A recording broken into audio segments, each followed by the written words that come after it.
Hey everybody, it's Tuesday, and here is the second installment of my video blog. So, of course, if you have been paying attention to the news, you have seen teachers everywhere. So, of course, as you can tell from the background, I am also a teacher. So, I just want to talk a little bit about what it's like to be a teacher. A couple of days ago, I posted a post from another teacher about what happens in her classroom.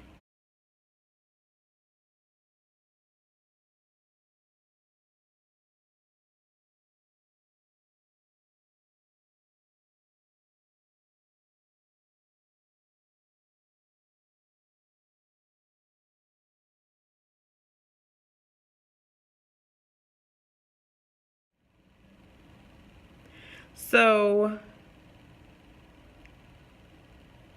it made me wonder, as I was reading, did she lie about some of the things that were going on? Is she being truthful? The sad truth is she did not lie about a lot of what she said. It's pretty bad, you guys. Now, whenever there's a video that comes out of a teacher that has completely lost all of their mind, I see comments all up and down social media.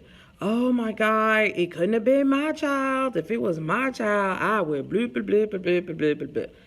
Now, we all understand that, and I get it. Because, of course, if I see a video of a teacher with their hands on a child, I'm going to be upset too.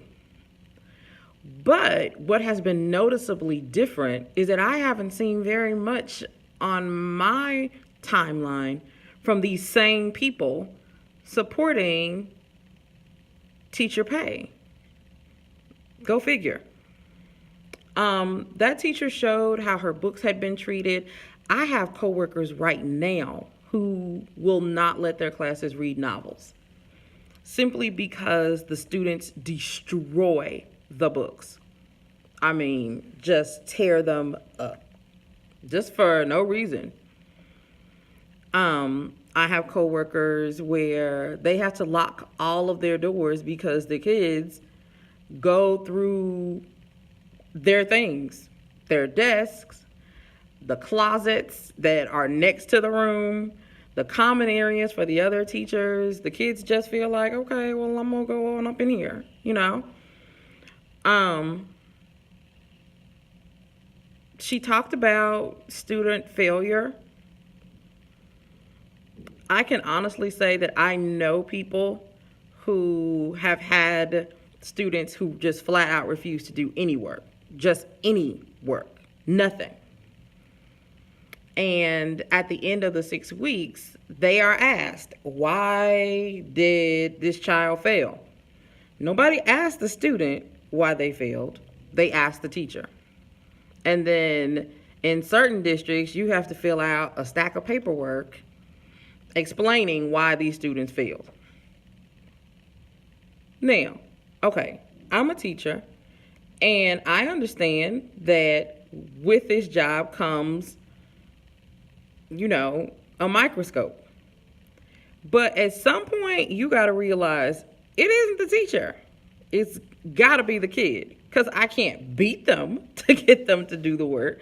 All I can do is give them the work. I have students that would fail, and I give my kids extra credit every 6 weeks. And I have kids that know they are failing and won't even do the extra credit. But why do you expect them to do the extra credit if they wouldn't do the work in the first place? Go figure. As far as student behavior, now, I have some good kids. I'm not going to lie. I've got a lot of good kids. But we all have that few that is they're just off the chain. Now, and then I see all the parents, it never fails after summer break. I can't wait for school to be back in, so I can get these kids out of my house and blah, blah, blah, blah, blah. So my question at that point is, If you couldn't deal with your child every day, all day for 2 months,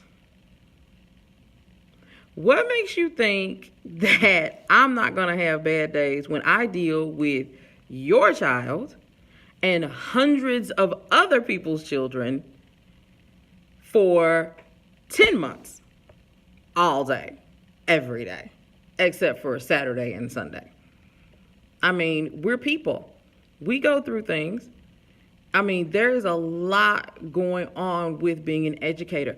Not only do we not get paid what we are worth. Oh, and let me just talk on that for a second. Please stop saying that teachers get paid to be off during the summer. We do not. Okay? Now, our checks are small because we take a check that is supposed to be divided by 12 and no, divided by 10. So we get a 10-month salary divided by 12. So those 2 months that we are out, we get paid, but we get smaller checks all year because we get paid. And we're not at home chilling all day during the summer. We have continuous professional development that we have to go through every year. Now, when I look at those teachers in Oklahoma, $2,100 for take-home pay, you got to have a college degree. You got to continue to get professional development. And that's all they make? I mean, it's bad here, but that's ridiculous. That's ridiculous. There is going to be a teacher shortage because all of these people who, instead of paying teachers what they are worth, their answer is, well, you need to go get another job. Okay, so if everybody goes to get another job, who is going to teach? Everybody wants their child to have a good education, but we don't want to pay for it. I mean, are you really thinking that people want to be the working poor in an effort to teach and then have to deal with all the drama that comes along with it? I mean, the kids vandalize their own school. Food fights. I have computers in here right now that all the keys are popped off of them because they just felt like it. We need help. We need help. We need parents to parent, and we need people to understand that those little 30-second videos that y'all see of those teachers losing their minds, yeah, they need to be punished for that, but every teacher is not like that. And I guarantee you that teacher didn't start out like that. It comes from years of not having the support that we need, not being able to feed our family. Some of us work 2-3 jobs in order to take care of our family.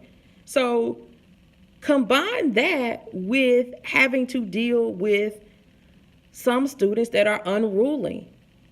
And you can't suspend them. And even if you do, it's a slap on the wrist, and then they come back and they're doing the exact same thing that got them suspended in the first place. So no money, 2-3 jobs, no support, unruly students. Now, this is every day for a teacher. Every day. So I'm saying, is it too hard to ask for a little bit of empathy when discussing teachers? Now, if they're doing something that is just inexcusable, that's one thing. But know and understand that we are people and we need help. We are crying out for help. So leave your comments down below. See you next week.